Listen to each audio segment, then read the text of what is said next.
Hello, I'm Daniel, and this is my wife, Kimberly Graham.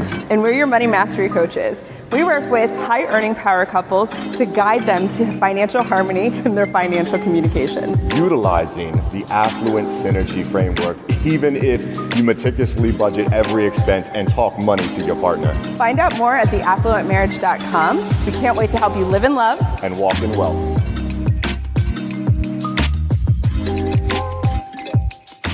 Welcome. I just say a lot of welcomes because sometimes it takes a while for this to cut in and hear my audio. But welcome guys to Better Together Tuesdays, hosted by the Affluent Marriage Podcast. Guys, and happy Thanksgiving. It's a great week. It's Thanksgiving. It is Thanksgiving week. It's kind of my fave. I like Thanksgiving because it just I've already been celebrating Christmas. I've already had the Christmas music going, but Thanksgiving. The day after Halloween. Yes, pretty much. But I feel like Thanksgiving is just yes, everyone can get together. And then I really, really go deep into the Christmas. Today we have a really exciting episode because we really do feel like that we have found a power couple that truly embodies our mission. And if you're not familiar with that mission, our mission is simple. All right, we are looking to help you to take control of your shared finances and strengthen your relationship by aligning your goals through strategic communication. And I think that we did a really great job finding this couple. Are you ready to invite them to the stage? I'm ready. I've been excited for this. All right, let's go ahead and invite them onto the stage. Give us just 1 second. Ta-da! Ta-da! It's us. It's actually us. The Grahams are your power couple this week. Yes, we are your power couple, and we are so excited because today's edition, most of you already know our story, right? But if you don't, let me just give you the TLDR, version. Okay. So my husband and I have been married for almost 13 years, but we've been together since middle school. We're talking middle school, high school. End of middle school, high school sweethearts, college sweethearts. That's right. I followed her everywhere. She's a year older than me. I'm not. Well, I'm you're 2 months older than me, but you were in the school system. You were a grade ahead of me. Yes. So when we finished college, he had $76,000 worth of debt. We had gotten married, and I was like, I had $76,000. Yes, I did make that very clear that it was him, not me. But when we got married, I was like, what's yours is mine. So we embarked together on making sure we understood how to pay this off. So that was our first feat of being able to recognize that. Absolutely. When we paid off together. We can do anything. We paid off $76,000 having two of the brokest jobs you can have. And that's not just an educator, but a private school educator. Some people think private school means more money. No. We were making $56,000 combined, $28,000 a year. That's right. For each of us. And we were able to pay off $76,000 in just about 28 months. That's insane, right? So that was our first pinnacle, whoa, we can do anything we want to when we have our sets together. When we are, that sounded really bad if you didn't hear that right. I loved it. When we set our sights together on what the goal is, we're able to do a lot more. So that was our first big goal check. We did it.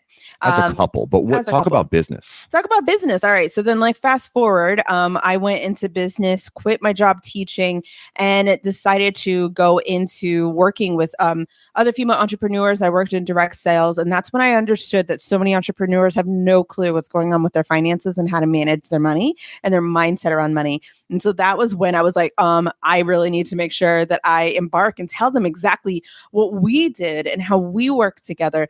Then we started seeing about the couples, the lack of communication between couples as they're embarking on these amazing businesses that are making, thousands and thousands, 6 figures over 7 figures. I mean, and not having a clear understanding of what's happening and how to communicate around their finances. And we recognized we have a really big goal here. So we've put more than $500,000 back in the pockets of our clients so that they can actually save, invest, and live the life they truly desire, but also creating a bridge in the way that they communicate with each other. Because we have a saying, we want you to live in love and walk in wealth. And that is what people are able to experience after working with our program. So that's us in a nutshell. That's it, guys. And you did that in the first 3 years of your business. Yes. Right? From start to now, $500,000 back into the pockets of your clients. And still learning, still growing. And we're so excited. This next year is going to be fire. So here's can you do the hard thing? Oh, let's see. Hold on. Let me hold your mic for you. Let me hold your mic. Let me hold the mic. Come on. Yes, today we're going to have the Newlywed Game, a style of the Newlywed Game where we are going to ask each other questions and we're going to try to guess each other's answers. But here's the deal. We want you to try to play this game as well with your partner. Now, your partner might, ooh, a little thumbs up there. I know, I did it. Your partner might not be there with you, but you can always text them. Why not? Shoot them a text. They have no idea what's going on. They don't know what you're listening to, but just, ask them, be like, hey, babe, what do you think my answer would be to this question? Yes, all right. It's a good way to have a conversation starter. So it's going to be fun. Have some conversation starters, and we're also going to talk a little bit about money. And it's just a great way to talk about money. That's right. In your house. So this that's is what we do. Fun interactive episode where bringing people together. We are putting the questions up on the screen so that you guys can go ahead and share this with whoever you'd like to. You're welcome to put your comments in the comment section here. Let us know. Interact with us. Oh, We'd absolutely. Singles ready to mingle. Come on, get in the chat. That's right. Yeah. And so, but we're going to ask each other the questions, and I'm going to guess his response. He's going to guess my response. And we're a good time, so it's gonna be fun no matter what. Know it. All right, so here's what we're gonna do. I'm gonna go ahead and put a little caption, little banner up to introduce our first question. So as you're watching, listening, go ahead and respond in the chat. Text your partner, ask your partner, whatever you got.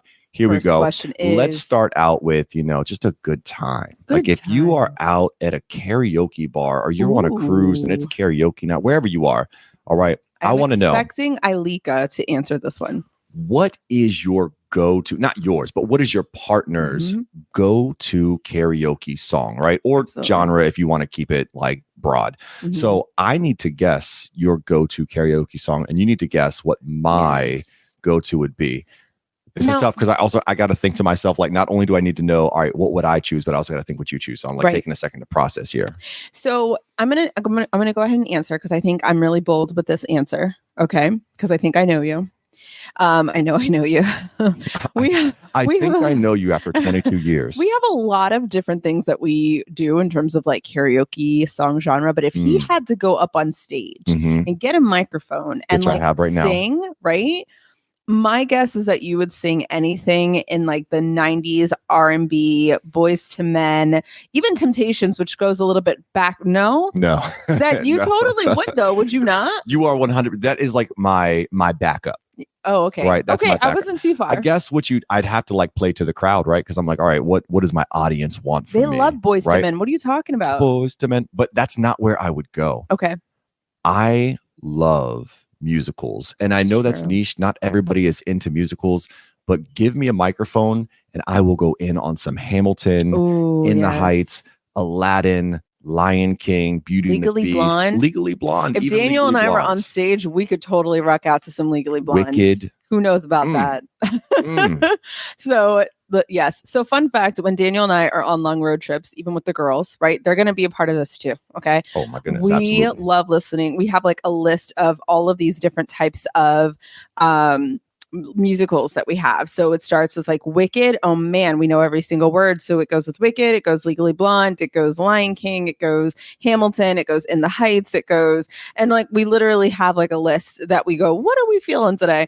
And we can sing our hearts out. So like if you want to battle us in some Hamilton, oh my goodness, we're here for it. Yeah, you guys might not know, big thespian energy over here. Oh yes, I was in like over 10 shows while I was in college. So yes, he's a front absolutely man for sure. love being on the stage. I'm a good ensemble chick. Oh, you're phenomenal. Ensemble, phenomenal. Like tell me to do wop, I'm there. But I love telling being the story. on stage. Love being dramatic. The facial expressions, you just get into it. Love that. Yes. So you were wrong. I mean, let's just put it out there. You were wrong. You were wrong. But I can totally see myself singing some Brian McKnight or something in the mic. Just serenading you. While you're in the audience. Absolutely. That was a good concert. He's really good. He's really good live. Okay, so now I need to guess what you would do. Yes, so guess mine. If I had to guess, like you're going on stage, this is tricky because you love music. I do. And, lots of genres. And you've recently started following and becoming a fan of someone, but I'm not going to go there because I think that's too recent. If you were to get onto a microphone and for whatever reason, like Spice Girls is popping into my head. It. Like, yeah. It. All right. So Spice Girls, like, shoot, what?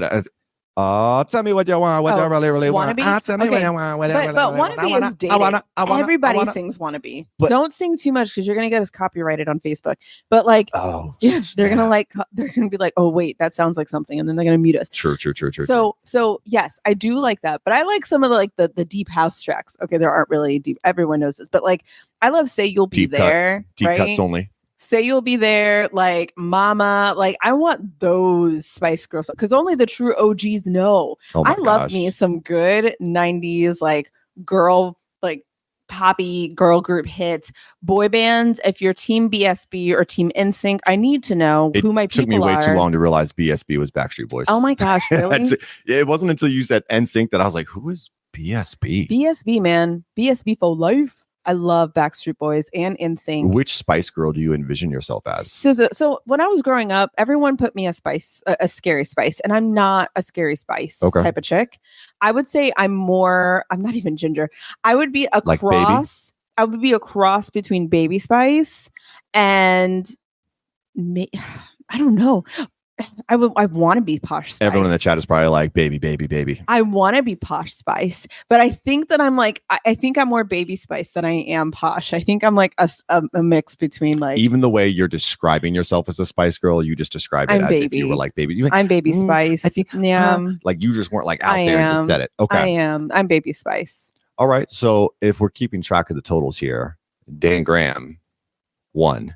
Kim Graham, zilch. 0. It's all good. It's all good. All right. Hey, close. All right. Are you going to take us into the next question? Yes, and we're going to go. You're going to take us in. Let me point you to. Okay. So this question is a little bit more focused. Uh-huh. All right. The last one was purely fun, but this one I feel like has a little bit of backstory for us. Mm-hmm. So it's going to start taking us down that road of talking about communication, but also talking about money. So for this one, which really isn't fair to me, the most unusual job. It's pretty obvious for him. Kim knows me, so she knows what my most unusual job is. It's just like there's one clear-cut answer, and there's no other answer. Nobody else can. I feel like this is a real challenge for me. If you can guess it, let us know in the comments. What do you think his unusual job is? There is nothing I will not do for money. Let me just say that out there. My goodness. But see if you can guess. It is difficult for me because you, and I mean this in the best way possible, are so boring. I am when it comes to my jobs. You are so basic. I am. You went to school for education. You have an education major, a master's in education, all that. All of your jobs growing up were catered around your resume building for education. Like you worked summer camps for education. You did substituting to bolster your resume. You worked at a Montessori school as an after school thumbs up to build your resume. So like everything that you did involved education. Mm-hmm. So for you to have an unusual job, I think I have an idea, but this is not going to be good for me. Okay. All right, so do you know what your unusual job is? Yes. So I should go first this time? Yes. All right. So I'm saying this in the idea, in the idea of education, I'm going to choose something that you did that is unusual in the sense that it wasn't education. Okay. Okay. There was a time for just a short season, hint, season that you worked in Bath and Body Works. That was a very short and you were there season. During the Christmas holiday. And I don't remember if that was high school or college or what, but you worked in Bath and Body Works for a season and you like sold candles or something. I did. That was a very short stint for me because I was like, I've always worked in education, right? And the reason being is that my family is in education. My dad is, you could say headmaster, I guess probably is like the best way. Hogwarts, wizarding school headmaster. He's the headmaster of the wizarding world of our school. But my mom was the principal. So like I was always like, if I needed some extra jobs when I was in college, it was always around education. So yes, the substituting, the babysitting, even house sitting, dog sitting, cat sitting. Like I did all of that. Like if someone needed me to watch or tutor someone, I was able to do it. But I got tired of that one summer or one Christmas season. And I was like, you know what? No, I'm not doing it. I'm going to do Bath and Body Works. I'm going to go into retail because I think it would be so much fun. And so I did it for one season, just the Christmas. So while I was on break, and I realized that retail is not for me. I don't like retail. It was I loved the continuity of knowing exactly when I was going to work and when I was going to be off. And in retail, that's not the case, especially in the holiday season. But I did enjoy meeting so many people that walked in and making conversations with people. That doesn't surprise me. But no, you would talk to a wall. Retail. So can I tell you just a random memory that I have from Bath and Body Works? And it doesn't even have to do with like your time working there. It was like after the fact. So with your first pregnancy, and I don't even know if this was like this for your second pregnancy, but your senses were so heightened. They were. Specifically your scent. Yes. Right. And I remember, I don't know what the context was of us being in there, but we were trying to buy a candle, and the guy working there brought you this candle and was like, "Oh, what do you think about this scent?" And it was so overstimulating and powerful that it made you want to vomit, and you had a visceral reaction to it. It was but awful. Like, for whatever reason, he didn't get the hint that you like just were not feeling it. And I guess I probably should have spoke up and be like, "Look, dude, she's like senses and her, it's just they don't." But he literally kept bringing you candle after candle after candle and putting it in your face. And I just remember you just getting like weaker and weaker to the point that we just basically had to walk out of the store. He just kept coming back with some different scents, trying to find something that I would like. And I was like, none of this is working, dude. Like, please stop doing this. So yes, my senses were really heightened when I was pregnant with my first. All right, talk to me. So your most unusual job. Did you say what yours was? Yeah, you got it right. That was my most unusual job. Oh, was it? Yeah, like I haven't done anything else that crazy. And I'm really, really trying to think it through, but I have not done anything. Well, there it is. I got a commanding 2-0 lead right here. I know. All right. So you're about to get on the board, though, because this is so cupcake easy. So cupcake easy. Cupcake. Yeah, cupcake. It's like a cupcake. Like, it's a cupcake. Simple. It's easy. Simple. Easy bake oven. Sure. Okay. It's an expression. The most, is it? DMV. You just made it up. Maybe. The most unusual job he's ever had, right, is clowning. He did it in church. Yes, you heard it here first. He did it in church, and like for something, you know how it is. You go to church and they're like, voluntold. We need a clown. And he was the clown, and he had the shoes, he had the fit, and he was very good at it. The makeup and everything. And people were asking him to do their family reunions. To tie you a balloon animal, and I'll do it. He knows how to do balloon animals, and he would do like birthday parties, and which sounds so corny and cheesy right now, but let you understand. Like, we were trying to get out of debt, $76,000 of student loan debt. So we were literally doing everything and anything to pay off those student loans. Mm-hmm. So yeah, people took notice of my clowning skills, and they were like, "Hey, will you come do our family reunion?" And I was actually doing parties. I was that clown that showed up to parties and like put on the games and the activities and the music and did like balloon animals and stuff. Like, just had a good time. It was definitely a good time. Sure. There is nothing that I will not do for money. You can't embarrass me. No. Like, there's nothing I will Cleaning not do. the church. I will just put on a carpets. Show. What do you want? You teach me the skill to do the monotonous skill. I will do it. That's how serious we were about getting out of our debt in that time frame, because we really saw the goal of the rest of our life, that it was just do what we got to do. But so if you have not put in the chat yet what your most unusual job, what's that thing that you did for money? I need to know. You need to put it in the chat. And if you haven't texted your partner yet to be like, "Hey, what's the craziest thing you've ever done for money?" which is such an off the cuff, off the wall question to ask somebody. Like, but I just want to know, like, what's the craziest thing you ever did for money? There's a lot of crazy things you can do for money. Okay. Those NPCs? Like, what, NFTs? No, non-playable characters. Oh, that's so true. Like, people on TikTok are just like doing this, and they're waiting for you to like tell them what to do. Thank you so much. And that's it. That's all they do. And then we pretty good at that. Thank you. Like, Wakanda shoulders. And they're but they're like, seriously, they're doing that. They're selling feet pics. They're like, I mean, there's countless ways. I would do that for money. There's a way. Did you know? Here's another not your thing. feet, my feet. Shut up. Here's the thing, though, right? Did you know that there is things called, what is it called? A pay something, where they literally, these men or people will pay you to like make fun of them. Oh, dude. You would do really well with that. I would love to make fun of somebody. Like, you literally are just like, "You're dumb," and they're like, "Pay you $1,000. Thank you." I need to hear that. Greg and I will get in there. We'll make fun of some people. Dude, that time at the pool. We won't even go there. That was so funny.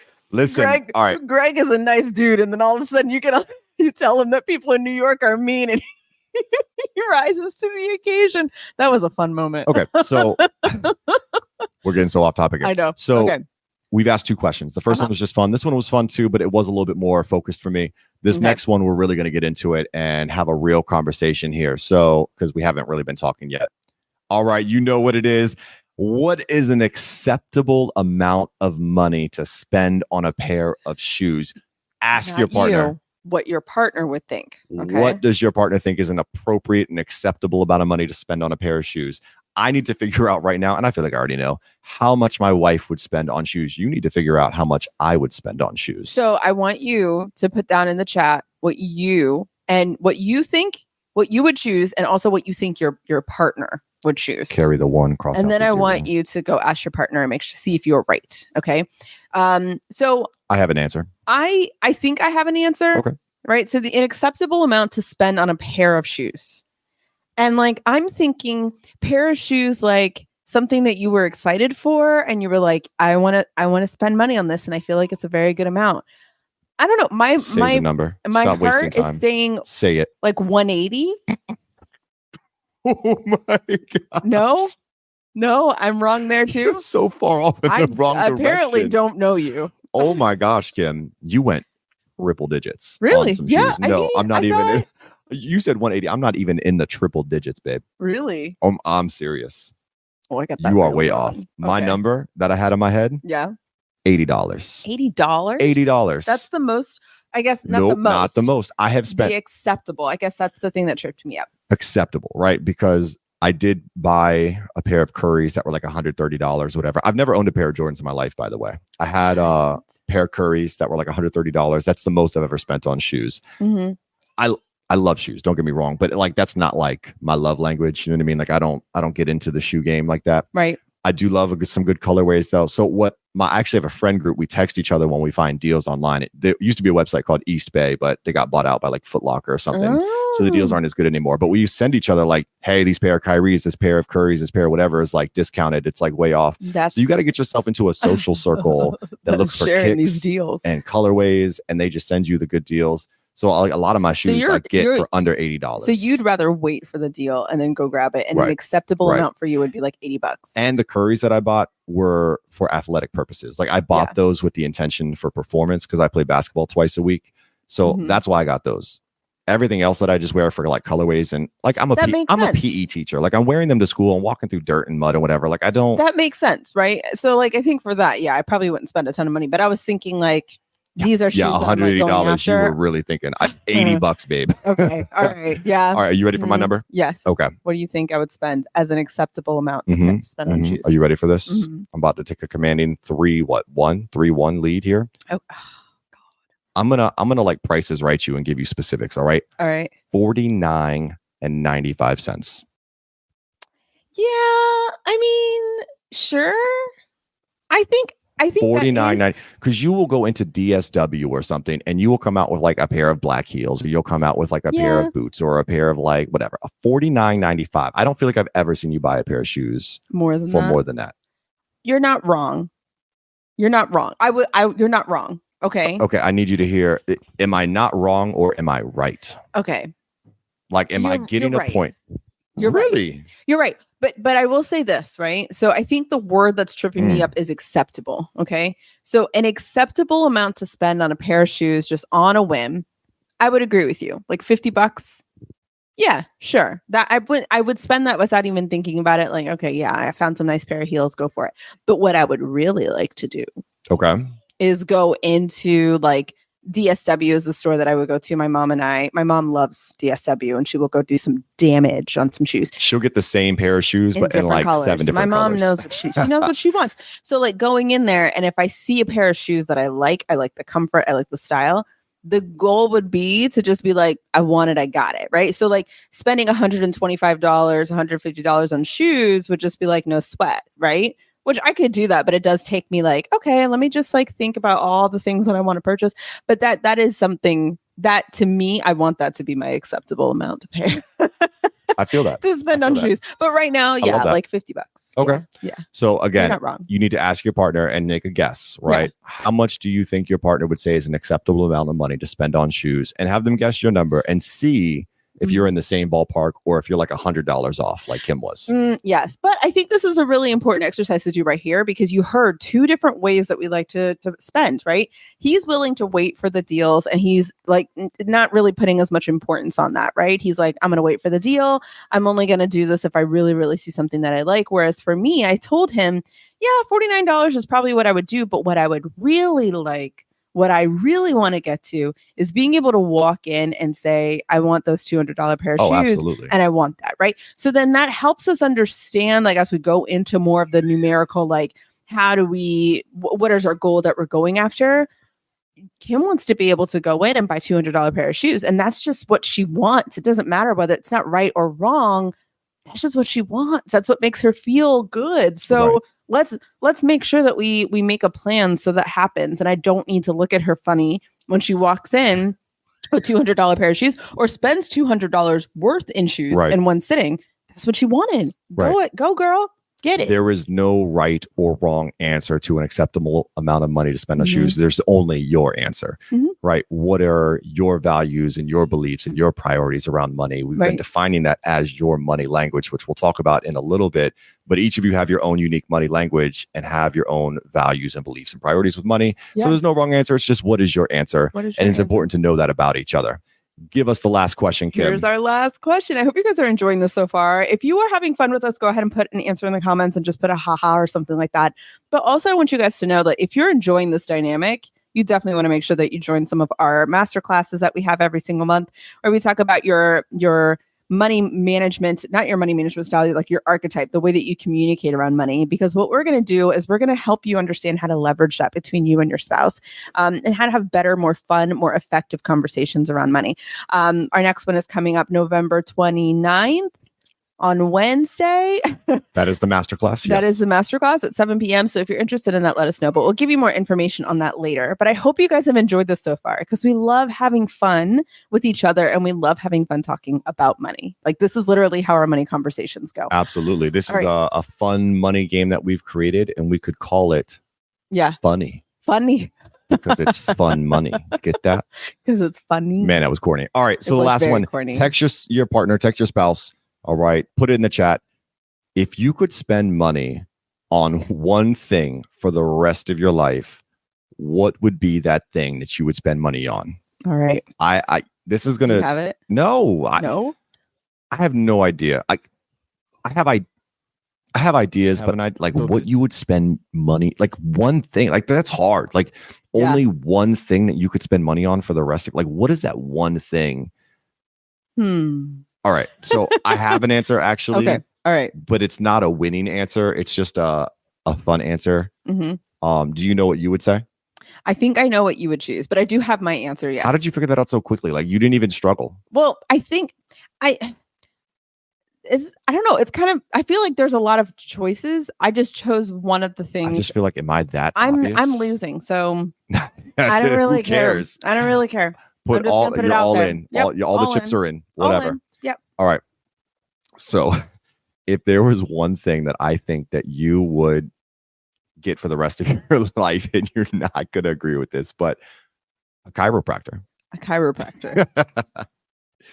I can't tell you how many times this woman complains about her back. She like wakes up and she's like, oh, my back hurts. She goes to bed at night. My back hurts. She gets up out of a chair. Oh, my back. Like ever since having our children, like your back is like out of alignment. Like, you need to talk about why this happens. It's not because of my age. It's because I've had kids. I mean, it could be because of your age, but like you did see a chiropractor after Sophia, and it was really great for you. And ever since then, I feel like since you've had Peyton, which was about like 3 years ago, like you haven't been back, but like it is something you say all the time. I need like, to go back. Literally almost at least I would say twice a week. I would, I think it's really funny. I need to go to the chiropractor. Yeah, I think, so I would say like, chiropractor / health. It's not a bad thing to spend money on for the rest of your life, especially. No, not at all. If like it's fine. Like, yeah, that's one thing. Okay. But that's a boring answer though. So there's no shot that was a correct answer. No, so what is not? Even though it was a good answer. Yeah. So what is it? And I'm going truly, purely just like living in the clouds type of answer here. Okay. Because it's really hard to choose one thing for the rest of your life. But like for me, it would be travel. That's fair. I would spend money on one thing for the rest of my life. It would be the ability to just get up and go travel. Yeah. And I would say even more specifically, the one place that you would travel is Disney. Yes. Si, senor. Disney all day, every day. Disney Cruise, Disneyland, Disney World. I want them all. I want them all. People ask me, they're like, "Oh, Kim, why don't you go to a different like country? You know, there's so many things and cuisines." And I'm like, "I got Epcot for that. What are you talking about?" That's right. Or you could go to a country that has Disney in it. Right? I would go to Disney Tokyo, Disney Paris. Like, sure, I would totally do that. So I mean, I feel like I really like it simply because I just like the bubble. There's plenty of reasons I can go off. I'm definitely a Disney I would say nerd, but not like there are some people who definitely are way more in it than I am, but I do enjoy a good Disney vacation. But there are other places that I might go to, but definitely But travel is like that. That's what you would spend your money on. I would spend my money on that. That's all right, we'll definitely put it in the chat. What would you spend your money on? What's that one thing? On? Now, I need to know because you didn't even struggle at all with this. Like you just knew right away. And I need to know. Okay. So there are two options that I could choose. Okay. All right. And so my husband doesn't like I'll give you 2 points if you get them both. Wow. Okay. So spend money on one thing for the rest of your life. So my husband is not one to get out of the house. He is someone that likes to stay in one spot. He likes to be home. She's on to something here. Okay. So, and his favorite thing to do when he's home is gaming. So so that was my first choice, right? To spend money on gaming. 100%. The other choice was to spend money on experiences. And it could be around gaming, right? But experiences, whether, because oh my gosh, I wish I could have like a thing where we talk about all the different dates you've come up with. Like he like transformed during the pandemic for our anniversary. I just had my second baby. And so I was like, still a blimp. He took the whole house and turned it into a miniature golf place. I don't know how you did that. I think and he like surprised me. Yeah. And it was so cute. I borrowed her dad's golf equipment because I don't have anything like that. But yeah, we learned how to dance. Mini putt. It was really fun. And it was just like, stuff like that. So I feel like you would spend money on those types of experiences and games. You are only half correct. Okay. So games 100%. And that is my number one. So you nailed that. Number two thing that I would spend my money on if I could get it for the rest of my life, Mexican food. Oh my gosh. That's so... Dude. Yes, I love, oh my goodness, Taco Tuesday, like tacos, burritos, enchiladas. You could just have a food truck just right out there. Give me the Mexican food. Like, oh my goodness, just so like that right there. Like, honestly, that could top number one. Wow. But yeah, gaming is important to me. That's insane. But yeah, and it's so funny because there's a lot of games, but he has like a big group of dudes that it's a very social activity that he games with, and he just has like a ball. And I love that he has like his dude friends that he like hangs out with. So wow, guys, that was a lot of fun. Oh my goodness. So it's a lot of fun to be able to do those things, to do this. I hope we can do it again. Maybe we'll do a holiday one when it gets closer to absolutely to Christmas. Absolutely. But guys, again, if you enjoyed just hanging out with us and just like answering these silly questions and hearing more about like different things that we enjoy, and you guys enjoyed this too, please consider coming to our masterclass. Again, our next one is on the 29th. It's at 7 p.m. And if you let me know, like I'll put the link down below, and there's a promo code in there for you if you'd like to use that so that you guys can hop in and enjoy learning more about your communication style when it comes to finances and how you can leverage that with your spouse so that you can truly be able to become aligned with some of your goals that you're going after, especially in 2024. Right. And that's why we were saying like there's no wrong answers. There's only your answers. So you need to know your values, beliefs, and priorities around money. And you also need to know your partners. And there's so much more than just those three things, but those are little like factors or components that fall into your money archetype. So when you know your money archetype, you will know these things about yourself and your partner. So when you come to the table and you have these conversations about, what's an acceptable amount of money to spend on a pair of shoes, it's not going to catch you off guard because you already know your partner's values. And there's no rolling of eyes. There's no, are you serious? There's no, wow, that sounds like a really silly idea, because we respect that our spouse is coming to the table, being vulnerable and sharing what they feel is important for their lifestyle and the lifestyle they see with you. And it's important for us to use that in this. We have so many things. I don't want to give away too much. I know. Just want to be in there, y'all. You just want to be in there. We want healthier marriages. Knowing your money archetype is one of those foundational just concepts that you need to have to strengthen your relationship, to take back control of your shared finances, to improve your relationship, like we said, right? By aligning your goals through strategic communication. So it's so pivotal. So good. So pivotal. Well, make sure that you come hang out with us next week. We're going to have a new couple here. We're going to be going live on Better Together Tuesdays to bring up another couple where we talk about these same things. Like, how do you guys keep communication strong in your power couple dynamic? So with that, we hope you guys live in love and walk in wealth. We'll see you guys next week. Take Happy care, Thanksgiving, guys. Bye.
Bye.